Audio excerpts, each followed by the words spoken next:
Hey everyone, welcome back to the FPS series. This is episode 24 and we're going to be adding a muzzle flash. That's going to be a little burst of particles and a quick pulse of light right at the barrel tip. The cool thing about this is the entire look of this flash is going to come off the weapon resource. So the pistol and the shotgun are going to share the exact same gun scene and still flash completely differently with 0 per weapon code. So we're going to set up the data, build a little component, create the look, and then wire it up at the barrel. Let's get into it. So the first thing we're going to do is actually go back to our weapon resource. And if you remember, this is the exact same move we made for the recoil. Because we want to control this flash per weapon, the data goes in first before any of the logic that's going to read it. We're adding a new export group called MuzzleFlash, and it's basically everything a flash could ever want. Now these two resource slots are the look overrides, a particle material and a mesh. Don't worry about what goes in them yet, we're just going to build those in a little bit. For now, just know that if a weapon leaves them empty, the gun scene keeps its own defaults. Then the light itself, a color, how bright it pops, and how long it takes to fade back down. And scale just sizes the burst of particles, nothing else. Also notice the defaults here are the pistol's value, so this all works right out of the box. Alright, now for the component itself. So we're going to create a brand new script called MuzzleFlash, and this is a self-contained little component that lives inside the gun model. It owns the particles, it owns the light, nothing gets bolted onto the weapon controller, same pattern we've been using the entire series. So these two exports are its two halves, a GPU Particles 3D and an OmniLight 3D. We're going to wire those up in the scene later, so we won't be hard coding any paths here. Then in ready, we force a resting state. The particles get set as a one-shot, not emitting, so nothing fires until we say so in the code. And the light starts out at 0 energy. Basically, a gun that hasn't fired should look completely dead. Next up is configure. So this runs once when the weapon model spawns, not every shot, and the weapon hands over that resource we just filled out, so let's walk through it.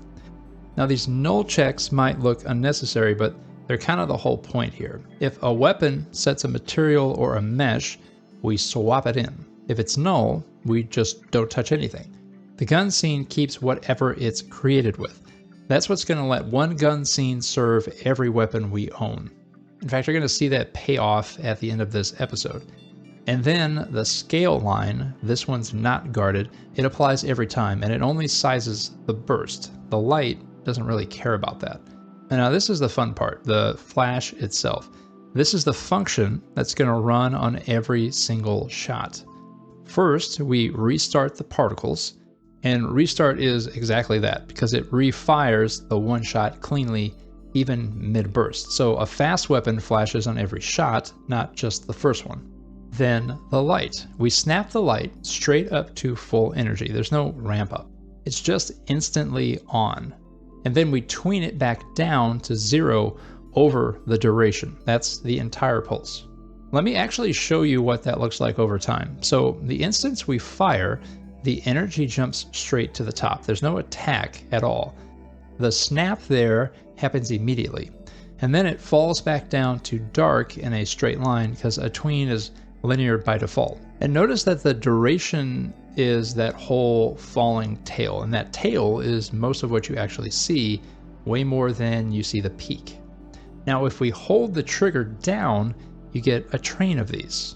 Our pistol fires every 10th of a second and the fade only takes 5/100ths, so there's always a little gap of darkness between the pulses. That flicker is what sells rapid fire. Now if your fire rate was even faster, and this one is purely hypothetical at this point because we haven't created a super fast fire rate, but for when we do create something faster, the new shot cuts the old fade and re-snaps to full, and that only works because of two lines we haven't talked about yet. So back in the code, before we start a new pulse, we kill the previous tween if it's still running. That's the interrupt from the visual, keeping rapid fire clean instead of two tweens fighting over one light. And then we bind the tween to this component. So when you swap weapons, and the gun model gets freed, the tween dies with it instead of animating a node that's already gone. There's a little exit tree at the bottom that kills it too, and you're going to see that pay off when we swap test later. Alright, over to the editor because the flash's look isn't code at all. It's two saved resources. One says how the particles behave, and one says what they draw, and these are exactly what those two override slots from earlier are for.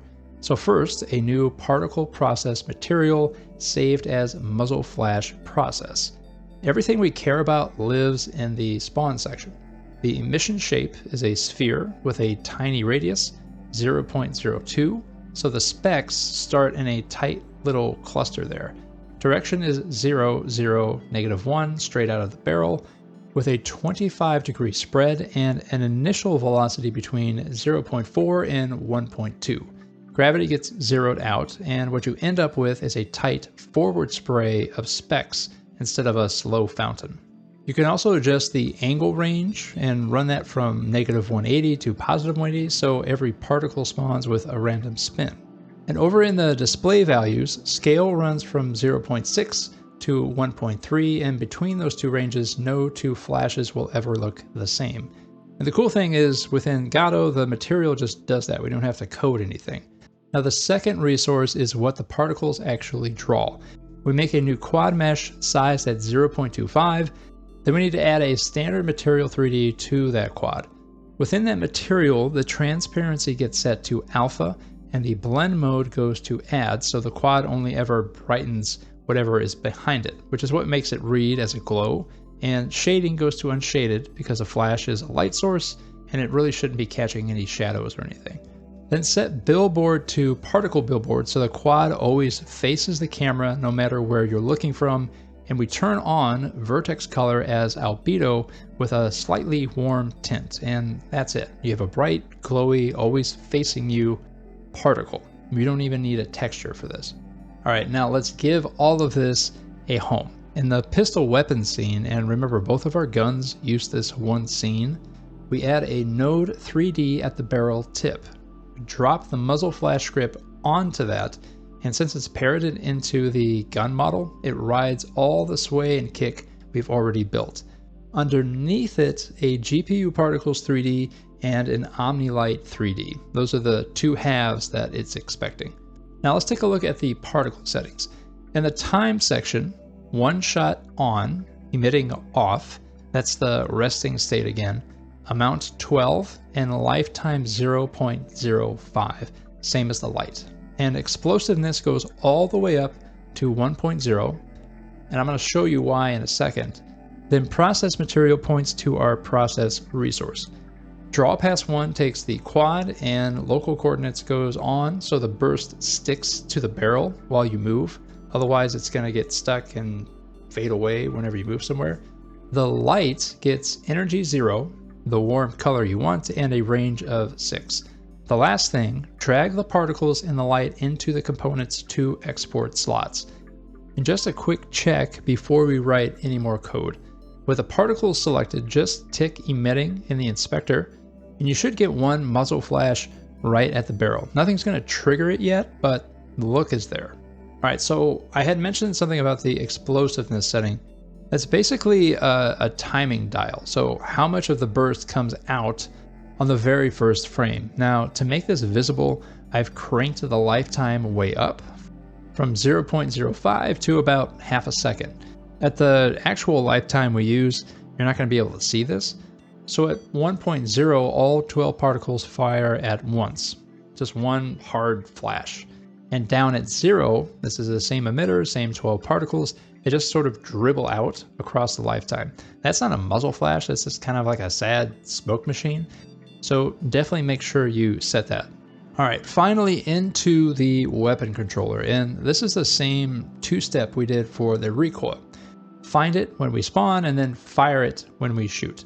So in spawn weapon model, right after the model comes in, we add this. We can't export a node inside a runtime spawned model, so we find it by class name instead, and that last false really matters. It's the owned flag. The children of an instance scene belong to the model's own root, So if you pass true there, you get an empty array back and your flash silently never fires. Then we configure it once here. The weapon hands its data over to the component, and we declare the MuzzleFlash variable up top with the rest of the state. Then in Fire Weapon, inside the Can Fire check, right beside the recoil, one flash call passing the light color, energy, and duration straight off the current weapon. And this placement does two things for free. It's inside Can Fire, so a click on an empty gun never flashes, and it's one call per fire weapon. The shotgun's 8 pellet loop happens inside the single call, so 8 pellets still means one flash, not 8. Alright, so let's test this out. When we fire, every shot pops right on the same frame as the kick, and it stays glued to the barrel while we're moving and jumping because it's parented into the model. And if we run the gun empty and keep clicking, nothing's going to happen. No shot, no flash. That's the Can Fire placement doing its job, which is great. Alright, so that's our MuzzleFlash. A component at the barrel. You can adjust the look in just 2 resources, and you probably also noticed that we're still not leaving a mark on anything. No bullet holes, no tracers, nothing coming out of this muzzle but lights. So I think that would be a pretty good next episode. And as always, you can get the project files exactly as they are on my Patreon. So thank you to all of the supporters, and as always, keep creating.